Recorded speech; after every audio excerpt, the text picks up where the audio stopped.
Hello, good afternoon and Salam Malaysia Madani. Thanks for joining us. I'm Darryl Baptist and you're watching World Today. Donald Trump became the first former United States president ever convicted of a crime after a New York jury found him guilty on all charges in his hush money case months before an election that could see him yet return to the White House. The jury found him guilty on each of the 34 counts of falsifying business records to hide a payment meant to silence adult actress Stormy Daniels. He could, in theory, be sentenced to 4 years behind bars for each count, but is more likely to receive probation. The 77-year-old Republican, who was released without bail, is now a felon, a historic and startling first in a country where presidents are frequently described as the most powerful man in the world. Trump, however, is not barred from continuing his battle to unseat President Joe Biden in November, even in the unlikely event he goes to prison. And he voiced immediate defiance. The 12-member jury had deliberated for more than 11 hours over 2 days before the foreman read out the unanimous conclusion within a matter of minutes. Their identities had been kept secret throughout proceedings, a rare practice more often seen in cases involving mafia or other violent defendants. Rafah residents have reported intense artillery shelling and gunfire in Gaza's far southern city after Israel said it had seized a strategic corridor on the Palestinian territory's border with Egypt. A strike over the weekend that started a fire and killed dozens in a displacement camp drew a wave of new condemnation, including a social media campaign with the slogans "All Eyes on Rafah" that has been shared by tens of millions of users. Israel also claimed that its forces had taken over the 14-kilometer Philadelphia corridor on the Gaza-Egypt border, which it suspects was used for weapons smuggling. Egypt, a longtime mediator in the conflict that has become increasingly vocal in its criticism of the Israeli operation, has rejected claims of smuggling tunnels running beneath the buffer zone. A high-level Egyptian source was quoted as saying that Israel is using these allegations to justify continuing the operation on the Palestinian city of Rafah and prolonging the war for political purposes. Egyptian officials have said a potential Israeli takeover of Philadelphia could violate the two countries' landmark 1979 peace deal, though there has been no official comment from Cairo since the military's announcement.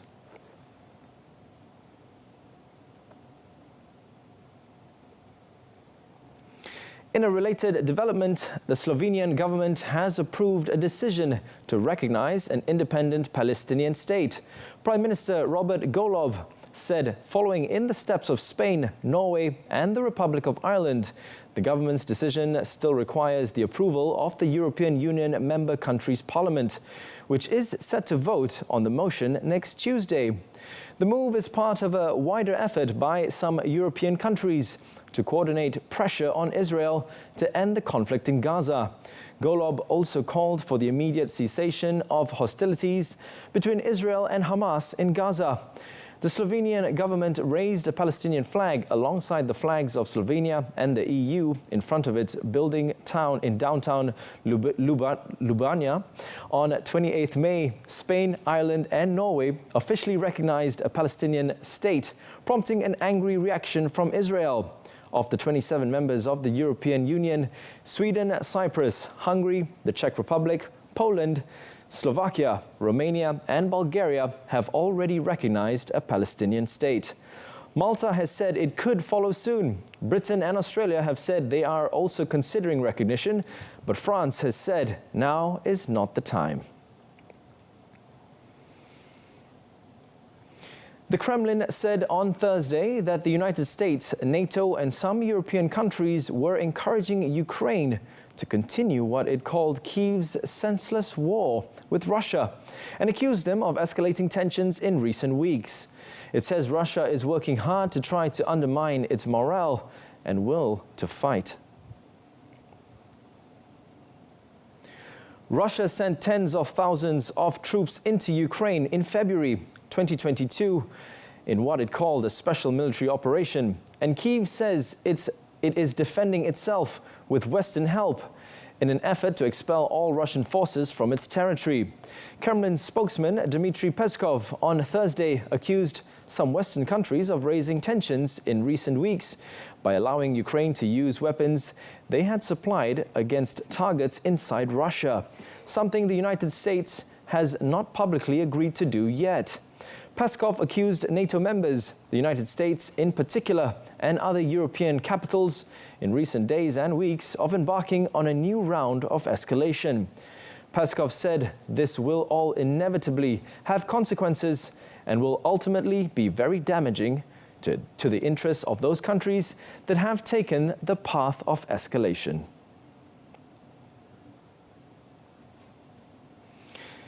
Chinese President Xi Jinping met with United Arab Emirates President Sheikh Mohammed bin Zayed Al Nahyan on Thursday in Beijing. In the bilateral talks, Xi welcomed Nahyan's first state visit as president of UAE and UAE's attendance to the opening ceremony of the 10th ministerial meeting of the China-Arab States Cooperation Forum. Officials from both sides signed several documents agreeing to expand cooperation across various fields such as economic investment, innovation, information technology, belt and road development. Xi said he would seek to deepen energy cooperation with Arab states as he addressed a forum of regional leaders and diplomats. China, which has ramped up diplomatic exchanges with Middle Eastern leaders in recent years, is a key customer for oil exporting countries in the region. Beijing is this week hosting Egyptian President Abdel Fattah al-Sisi and several other Arab leaders at a forum in which the war between Israel and Hamas is expected to be front and center. China's presence in the Middle East is expanding to the dismay of leaders in Washington who warn of negative consequences arising from its greater influence in the region. Iran on Thursday started registration of candidates for an early election next month following the death of President Ibrahim Raisi in a helicopter crash. According to Iranian Interior Minister Ahmad Vahidi, the upcoming elections marked a turning point in the country's history. حساس جمهوری اسلامی که یک نقطه جدید و تحولی جدید در تاریخ جمهوری اسلامی است. ما ملاحظه کردیم که با وجود وارد شدن چنین ضایعه بزرگی به حمدالله با هدایت‌های رهبر معظم انقلاب و بر اساس قانون قوی ما در قانون اساسی به راحتی این بحران رو پشت سر گذاشت. Meanwhile, Saeed Jalili, a former chief nuclear negotiator who registered as a candidate, said that Iran needed good leadership to be victorious. Jalili had made an unsuccessful bid in 2013 for the presidency and withdrew from the 2021 race to support Raisi. The registration process is expected to attract a diverse array of political figures, ranging from established hardliners to reformists, each vying to shape the future of Iran during a particularly turbulent period. After the 5-day registration period, the Guardian Council, which oversees elections and legislation, will vet the candidates running for the presidency.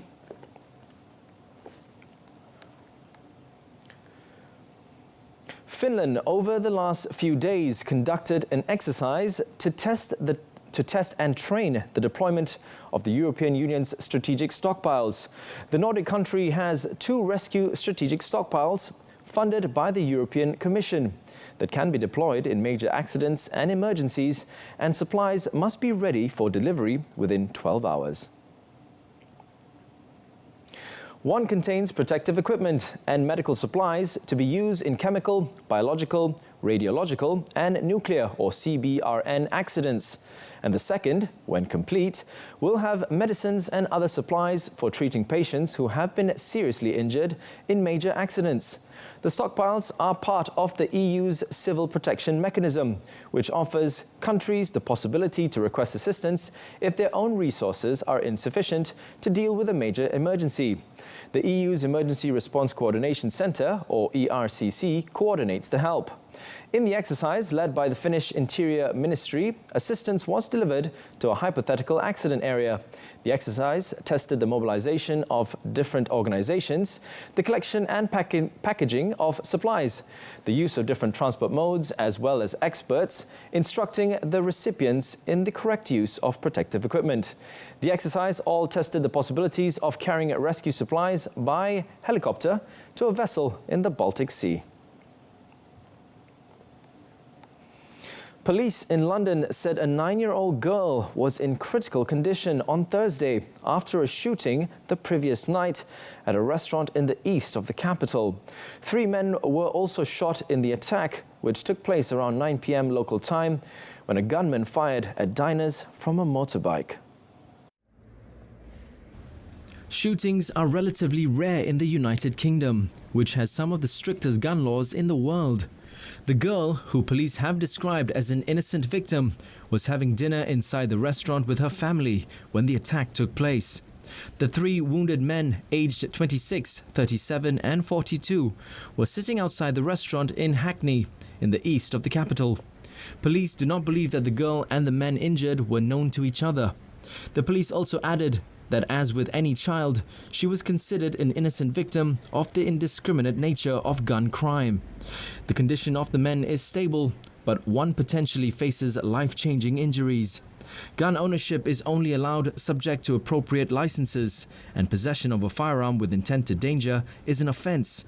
According to Met data, there were 199 shootings in London between January 2023 and 2024.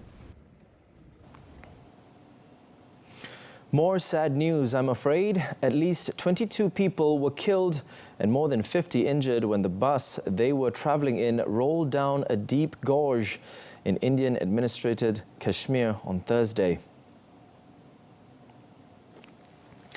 The driver of the vehicle ferrying Hindu pilgrims from Haryana state to a shrine in Aknor, some 300 kilometers south of Kashmir's main city of Srinagar, lost control along a serpentine mountain road and the vehicle tumbled into the ravine below.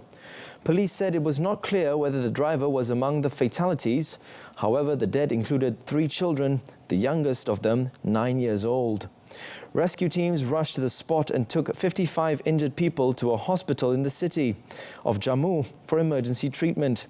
Images posted on social media showed the badly crushed bus lying in a forested area as rescuers scrambled to save the injured.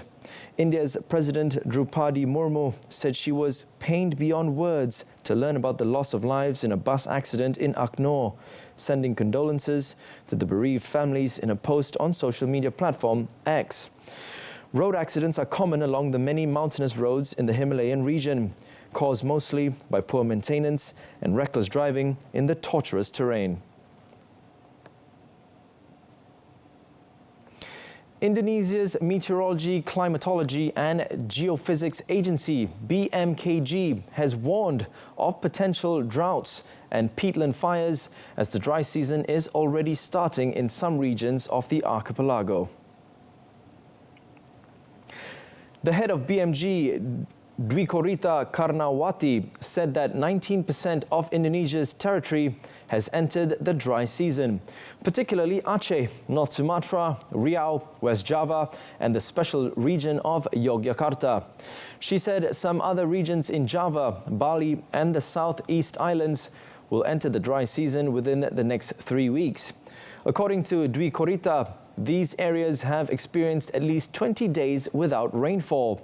Dwi Korita called on related authorities to prepare prevention and mitigation measures, as most parts of the country are expected to face droughts until September. The BMKG also recommended they apply weather modification technology to fill reservoirs in those areas that may experience droughts and start wetting peatlands that are susceptible to fire.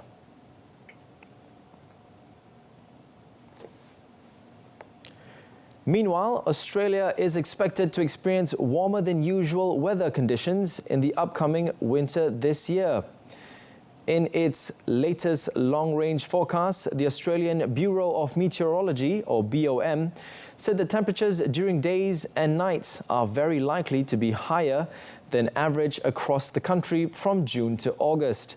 Preliminary data suggested the mean temperature of autumn this year sat around 0.5 degrees Celsius above the 1961-1990 average, with almost every state and territory, except for the Northern Territory, recording above average mean readings. After a warm and wet autumn, the winter will see an increased chance of unusually high maximum temperatures across the continent, with 4 times the normal likelihood across much of eastern, southern and far northern Australia. BOM said a large part of the country is estimated to have a greater than 80% chance of confronting unusually high minimum temperatures from June to August. As for rainfall, the BOM predicted that the majority of Australia would experience rainfall that is typical for the winter period. Above average rainfall is likely for parts of the west and some central southern areas. Last year, Australia had gone through its warmest winter records since it began in 1910. Over in India, extreme temperatures across the nation are having their worst impact in the country's teeming megacities. Experts warned that the heat is fast becoming a public health crisis.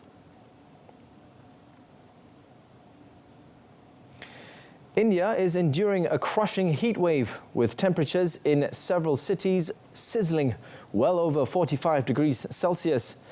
Temperature readings in the capital, New Delhi, rose into the high 40s degrees Celsius yesterday, with power usage in the city, where the population is estimated at more than 30 million, surging to a record high. Research Institute Climate Trends expects a greater number of hotter days, prolonged dry spells and less rainy days as weather patterns continue to change due to increased human emissions. It described heat waves as the single largest threat to India's well-being, adding that recent temperatures in Delhi and the surrounding region are proof that the issue is now about survivability.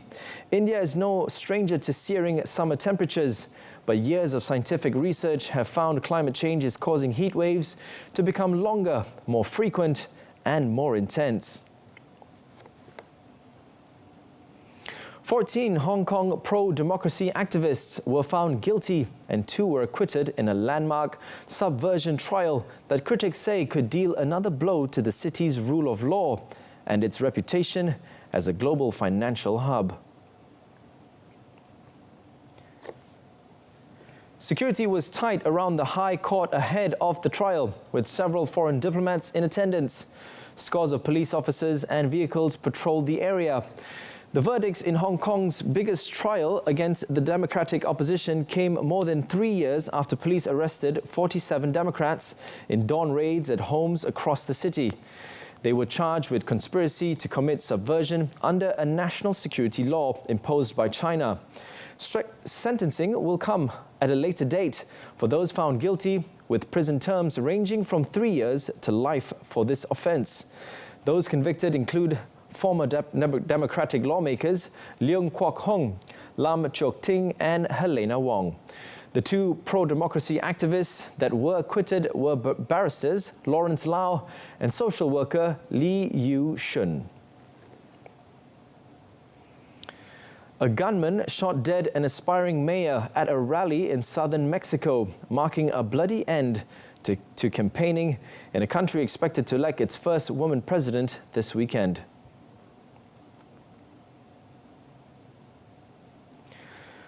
According to an official count, more than 20 people running for local office have been murdered during what has been a particularly violent election season in the Latin American nation. The latest victim was Alfredo Cabrera, a mayoral candidate for an opposition coalition who was gunned down in the southern state of Guerrero, causing chaos and panic among people attending the rally. Barring a major upset, a woman appears almost certain to be elected leader of the world's most populous Spanish-speaking country when millions of Mexicans vote on Sunday. Ruling party candidate Claudia Sheinbaum, who is leading in polls, has pledged to continue outgoing left-wing President Andrés Manuel López Obrador's social programs and strategy of tackling crime at its roots, a controversial strategy that he calls hugs, not bullets. Criminal violence that has left more than 450,000 people dead since 2006 will be among the major challenges facing Mexico's next leader, along with managing migration and delicate relations with the neighboring United States. The national 15-a-side rugby team will feature a combination of senior and young players to take on the challenge in the opening match of the 2024 Asian Rugby Championship, or ARC, against South Korea in Incheon this Sunday. The Malaysian Rugby Union, KRM, in a statement said the squad managed by Muhammad Farid Shazwan will feature sensational flanker Sharif Nurhidayat Muzhami.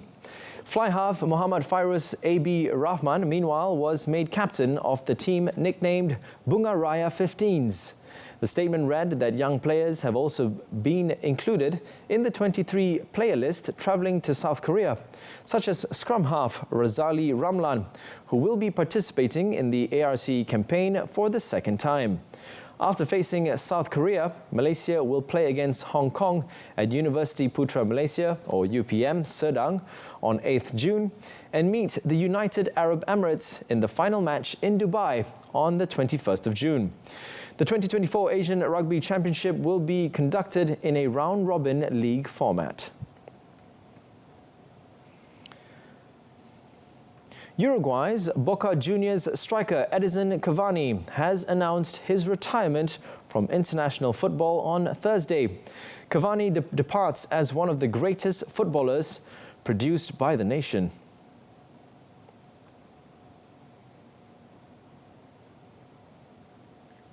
A graduate of Danubio, Cavani recently returned to South America in 2023 to play for Boca Juniors of Argentina, where he has a contract until December 2024. A 2011 Copa America winner, the 37-year-old Cavani is Uruguay's second most capped player with 136 caps and second highest scorer with 58 goals behind Luis Suarez, having made his debut in a 2-2 draw with Colombia in a friendly in February 2008. At club level, Cavani won 6 League One titles and 5 French Cups with Paris Saint-Germain between 2014 and 2020. He scored 200 goals in all competitions for the Parisian club. Cavani also played for Napoli, winning the 2011-2012 Coppa Italia and Manchester United. He joined Boca Juniors in July 2023 after parting ways with La Liga side Valencia. That concludes today's edition of World Today. In our top story, Donald Trump guilty on all counts in hush money trial. Till then, I'm Daryl Baptist. From the river to the sea, Palestine will be free. The weekend is upon us, folks, and however you choose to spend it, whether it's indoors or out, be sure to have a memorable one. Thank you for watching. Have a good day.